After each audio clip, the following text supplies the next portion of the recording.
Hello, this is Annette with Project Refine Life. Welcome to my channel and welcome to the March 2023 monthly wrap-up.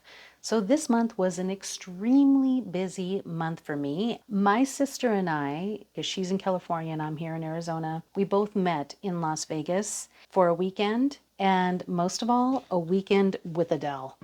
Oh my goodness, you guys, I love Adele. I love, love, love her. She is a true singer. She has endured criticism. She has carried herself with grace, and she is a powerful, powerful singer. She just has such a beautiful and true voice. Nothing that is forced, nothing that has to be dressed up and shaking all over the stage. No, she carries herself just with such beauty. I really do adore her. I adore the way that she creates her music. It just has these flashbacks to Etta James and Ella Fitzgerald, and all of these beautiful, soulful singers are just tied into this modern version of this classy woman who has fun, and I just adore her. It was a fantastic, fantastic concert, and the way that she produced it, where it just opened up and gradually got bigger and opened, it brought you into it as well, where if she would have opened the concert and it was just big, I don't think you would have been as invested in it. I don't know. It just seems so naturally beautiful, the way that it flowed. It was just a fantastic concert. Now, in alignment with this, my girls were also on spring break. So one of the things that we did when I got back, we all went to Tucson for an overnighter. It was just a quick trip. My daughter saw a place online, which is called the Yard Box, which is right on 4th Avenue. And it's these little container places that have restaurants. But let me tell you, it was spring break and it was more like a bar atmosphere. So I don't know about the food so much. We did have some food. It wasn't great, but we also went to Buen Dia restaurant. It is a breakfast and lunch place. And oh my gosh, that was good.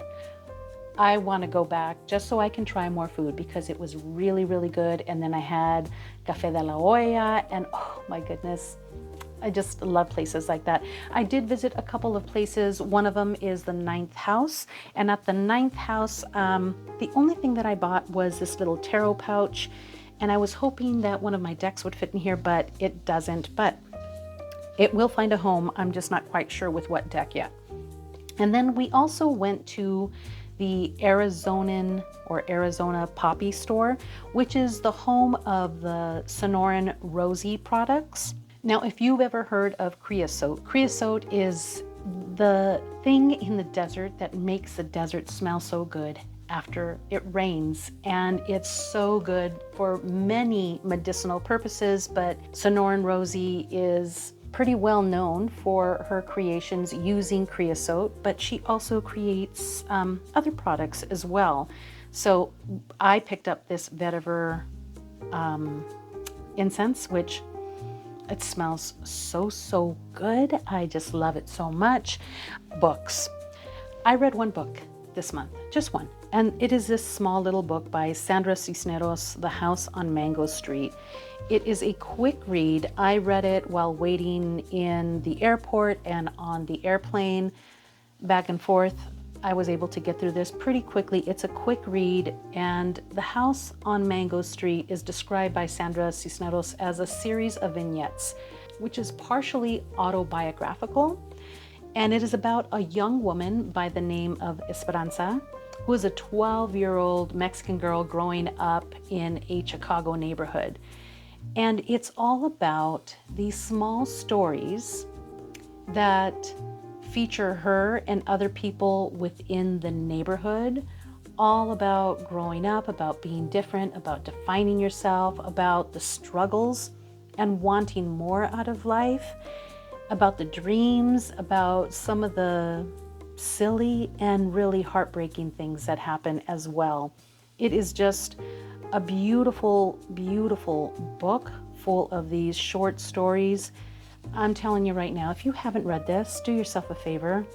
Try to get a hold of this book because it is as relevant today as it was in 1984 when this book was published.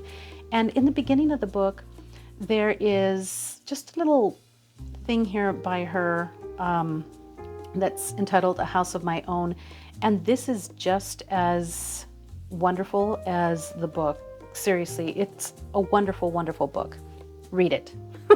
Read it. All right. So there are two other books that I acquired this month, which are You Are the Medicine by Asha Frost. I did a full walkthrough of the deck that she created. And I'll go ahead and place the little card up at the top. I just started reading this book, and just from the introduction, I am in love with this book already. So now I don't know what the rest of it holds for me, but just by the introduction and the way that she's writing and what she's addressing is invaluable. Very, very important. And I'll get more into that after I've read this book because I will be finishing this book in April. We went to a secondhand bookstore and I found this book. And this is a book that I've been meaning to acquire and just had it, and I found it at a very, very reasonable price. So this is the Santa Muerte, The Histories, Rituals, and Magic of Our Lady of the Holy Death by Tracy Rowland. And again, anything that I can acquire about the Santa Muerte and any additional reference material is always very, very welcome within my library. VRs. I only did one VR this month. 7 decks for 7 chakras. This was a VR to Chrissy Bentley. And the premise of this particular VR was using her deck or another deck or just choosing a chakra for the day and using that as your inspiration to work with the deck in regard to that specific chakra. So letting the card or that chakra pick your deck for you and working with it within that particular energy. Oh my goodness. Okay. I'm all twisted here, guys. But it was a really good VR, and I'll share a little bit more about my experiences with you working with tarot through this capacity. It was pretty good. I really liked it. Now, in addition to that, there was a couple of videos that really stood out to me this month, and one of them was by Krista at Crochet Witch Tarot, and the title of the video was Tarot When You Just Can't Focus, Tarot and ADHD. And this was inspired by a video that she saw by Merline Teresa, which is It's Okay, Don't Force It. And it's all about what's working within your practice and what's not. Conversations about overwhelm and getting caught up in the doing and not being, and listening to your body, taking rest, being slow, and reevaluating your practice. Now, another video that I saw just a little while ago, which was by Callie at Callie Bear Tarot, and she had some really fantastic things to say about colonialism in the tarot and just thinking about things differently when it comes to tarot. And I know a lot of people may not have to face the certain struggles that you do face as somebody who represents a little bit differently than most people do, you know, finding your way with tarot and finding things that represent you and just being mindful of that. She had some really good conversations in her monthly wrap-up, so I will go ahead and include that within the description box. But getting back to Krista's VR. Now, she went over things about what was working and what's not working within her practice. And this month, I really had to pull back. This has been going on since February, where I have just felt overwhelmed by everything that's going on.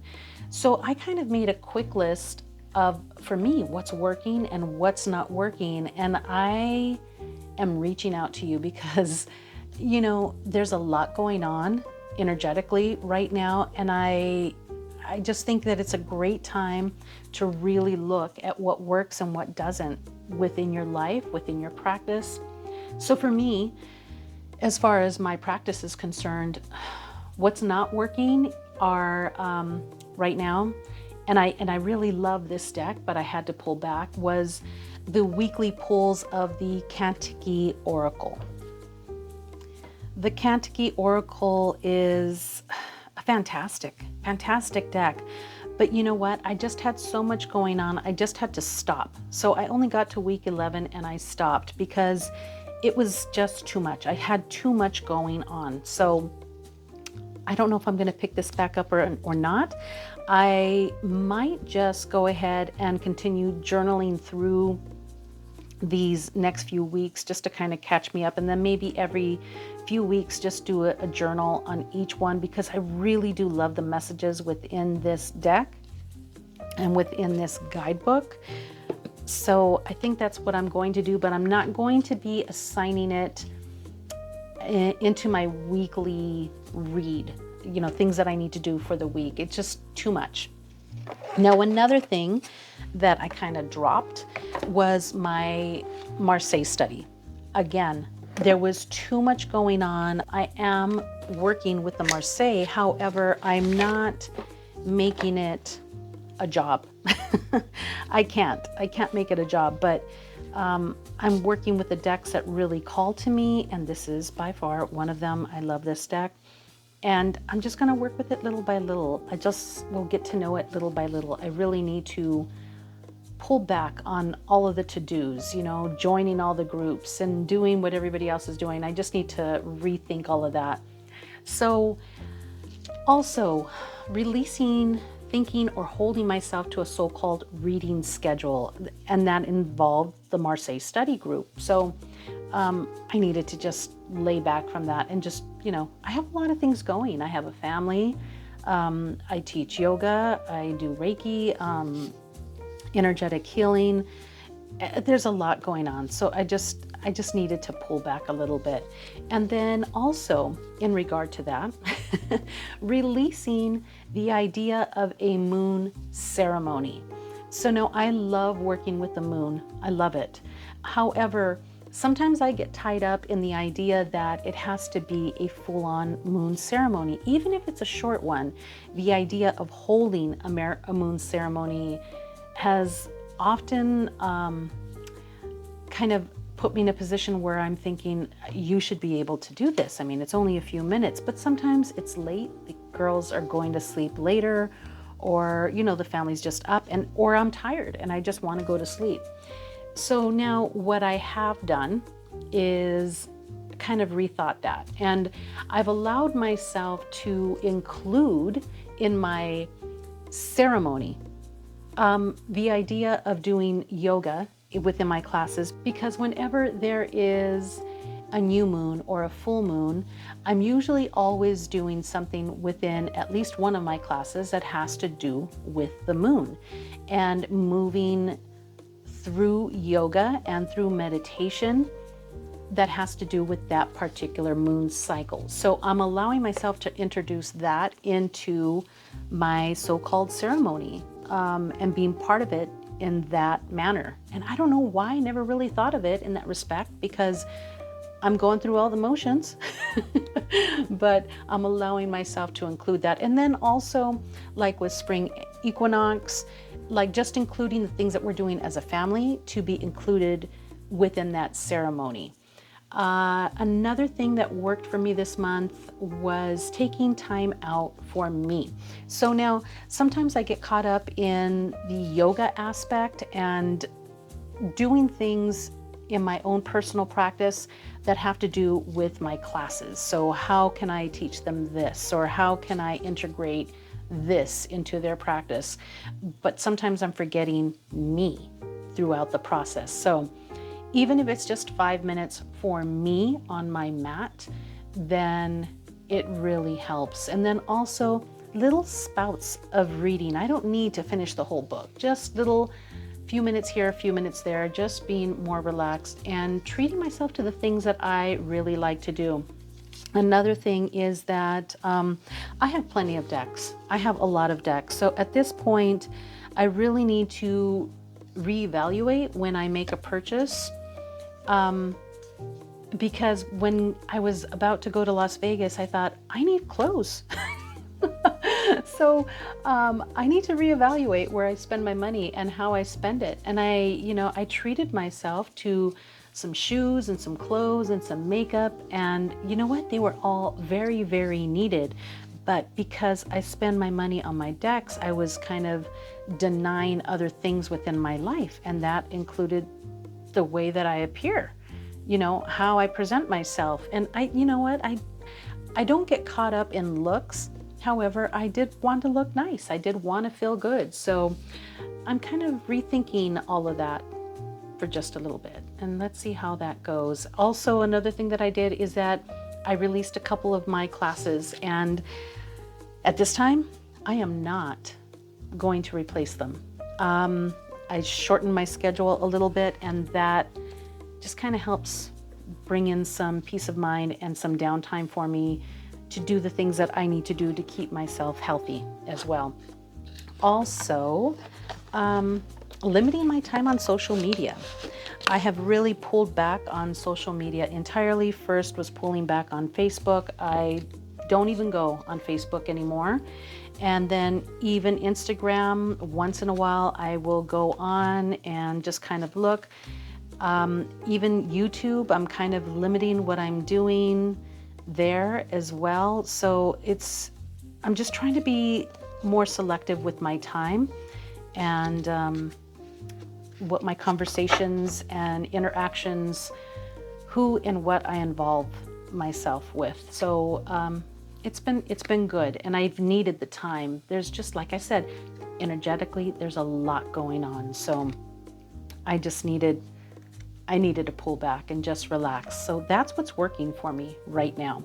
All right, journaling. Okay, you know what?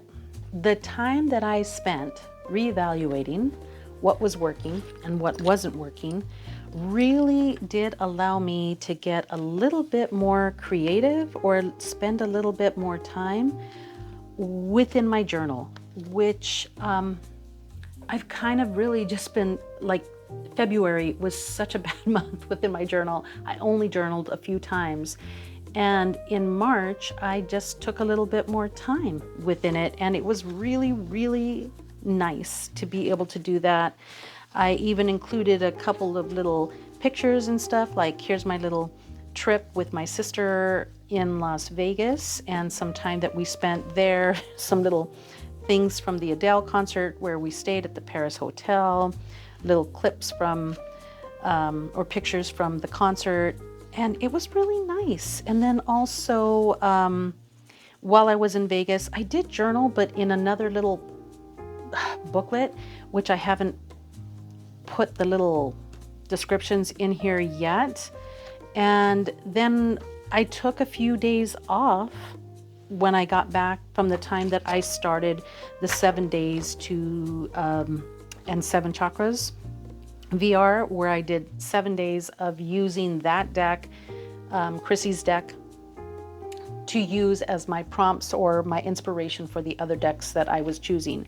And then this right here, we came into spring equinox. So what I did is, in thinking about what was working and what wasn't working, we went on a hike. The family, we went on a hike, and I included that as part of my ceremony because I taught yoga in the morning and then we went on a hike, and I was able to see these beautiful blooms.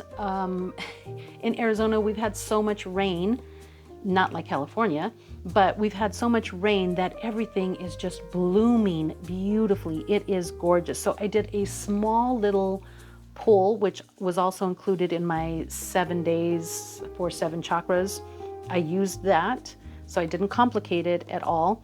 And we just went up and down this area over here by Uusi Mountain and into what's called Coons Bluff, and another location too, which I cannot remember the name of. But we just walked the trail and we had a really good time. I adored some little tiny flowers. So this was part of my spring awakening, my rebirth, my ability to just be within that moment. And I really, really enjoyed that. So I think I'm really going to try to incorporate some of my life, the way that I live it, because let's just face it, what I do for a living is within this work. So including it as my ceremony is perfect. And I put down that it was different this year, and just enjoying the earth and all its beauty, and breathing in the creosote and admiring the flowers was all part of it. See, that's part of the creosote right there. But I did a lot better. See, now this day, I just wrote down now this day, I wrote down the cards that I drew. However, I journaled about them in the computer, which I just need to print off and put right here.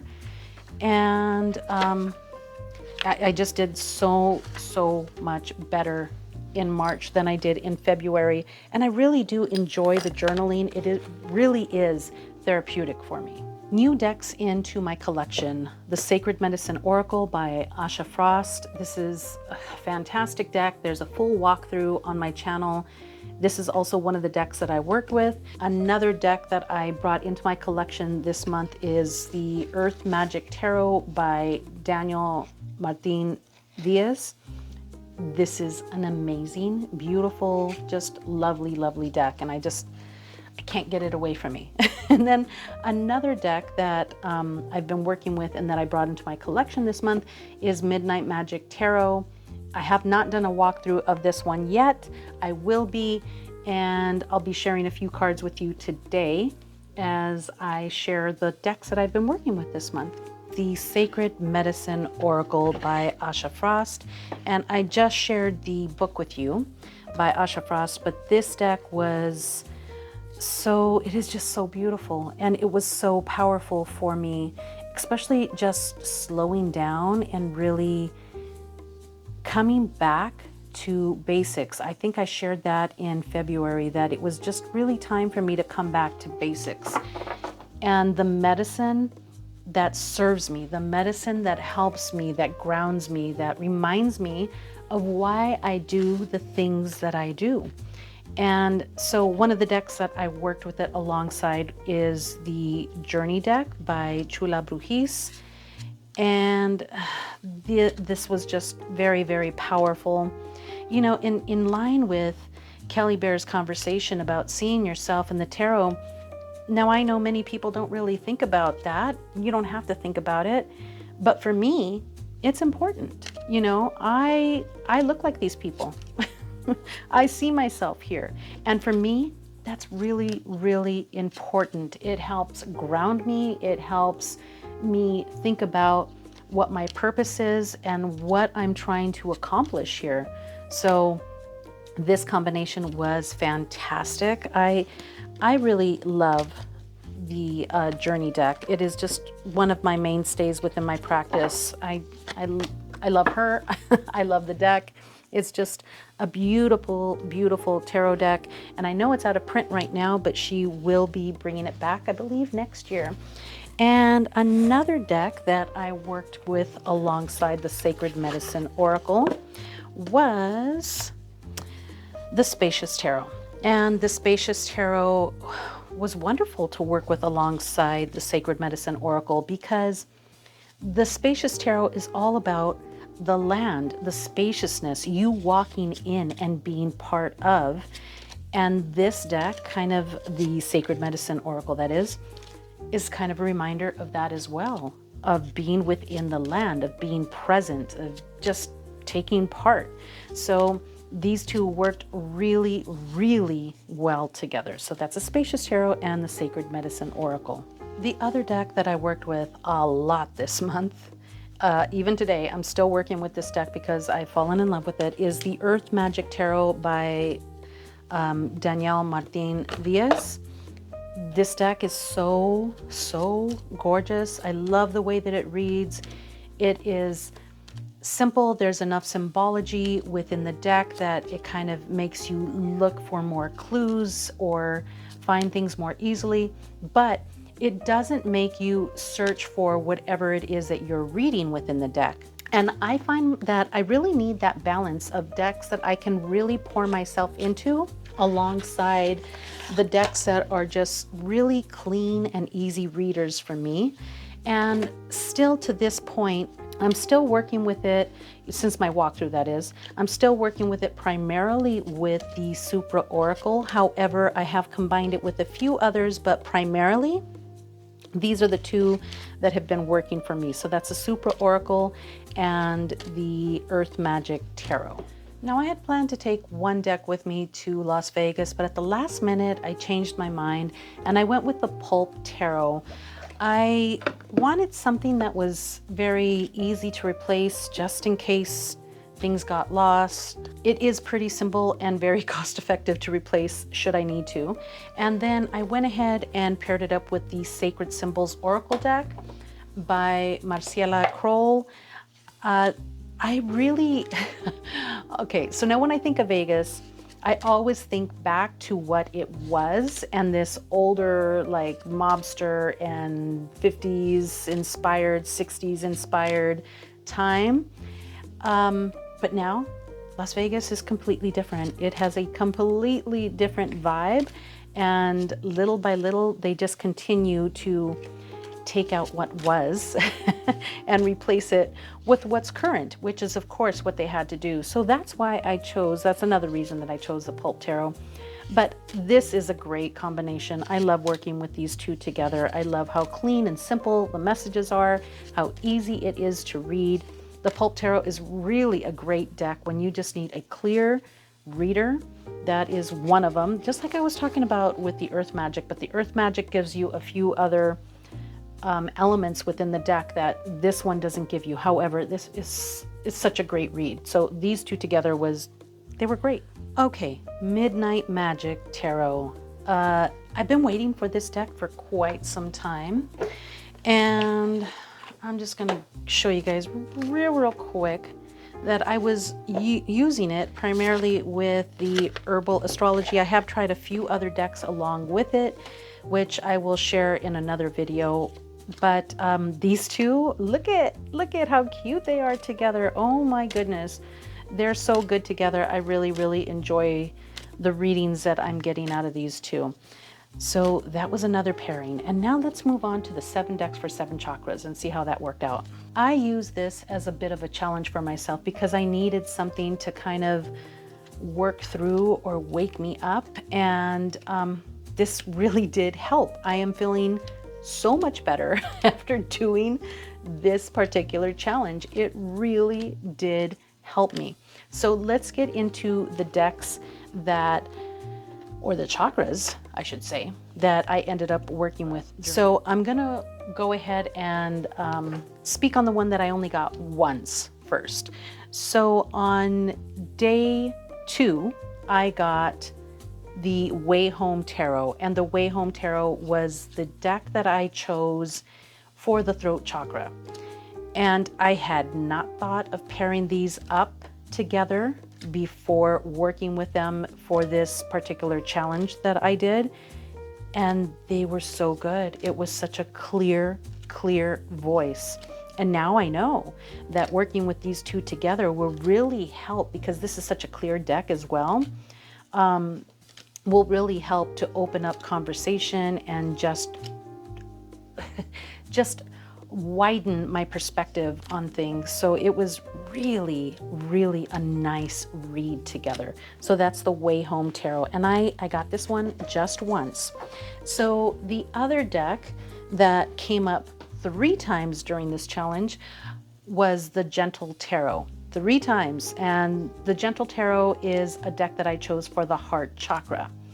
And yeah, it made sense. I was going through something from February in through March. I was feeling overwhelmed. I was feeling overburdened. I felt closed.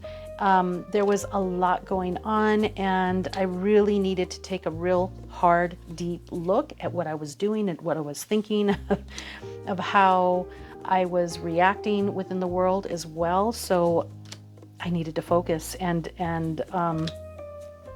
these two interacted so beautifully together. I mean, look at the colors together. There's not a card that you can pull from the Gentle Tarot that doesn't somehow or another match up with the Narrative Alchemy Tarot. So again, in this instance, I was using this more as an oracle, but still writing down the references from the tarot part of it, from the Narrative Alchemy, and they were just so, so wonderful. So now the next deck that I got 3 times during this particular little challenge of mine that I went ahead and did was the Serpent Fire Tarot. And I use the Serpent Fire as the deck to speak to my solar plexus chakra. And guys, I got this on on the spring equinox. And it was just like, yes, I was so excited to get this because it was like this new beginning, this opening, this beautiful invitation, they're so good together, seriously. But again, this is one of those decks that I absolutely love the way that it reads, but using it from the solar plexus point of view, it was just beautiful together. Now I'm just going through the cards one by one so you can see them together. However, I used it from the voice of the solar plexus. And you know what? During this time, guys, I was also going through, with one of my classes, like a little mini chakra workshop. So for 7 weeks, we did 1 chakra a week, and it was really fun to do this during that time as well. And that's it, guys. That was my take on my 7 decks for 7 chakras. It worked really, really well. I really loved the way that it inspired me, the way that it kind of opened up a new perspective for me, a new practice, a new way of working with my cards. And it was good. It was really, really good. So it was just what I needed to kind of shake up my practice a little bit. So you might want to try something similar, even if you're just, now I think, who was it that I saw that went to the paint store and took the little swatches, the little paint swatches that you can get at the hardware store, and they cut those up and used them as chakra cards. They just wrote the name of the chakra on it, and then I think they wrote, just some general thoughts about the chakra separately. I don't remember who it was. I know I've seen it done. I don't know. But that's another idea, just to get those chakras in front of you, to get that color association and those keywords for the chakras as a way of motivating yourself, or trying to dig in a little bit deeper. So thank you so much, guys. I appreciate you being here with me through my monthly wrap up and hearing me ramble. I appreciate you. Have a wonderful day, and I will see you later.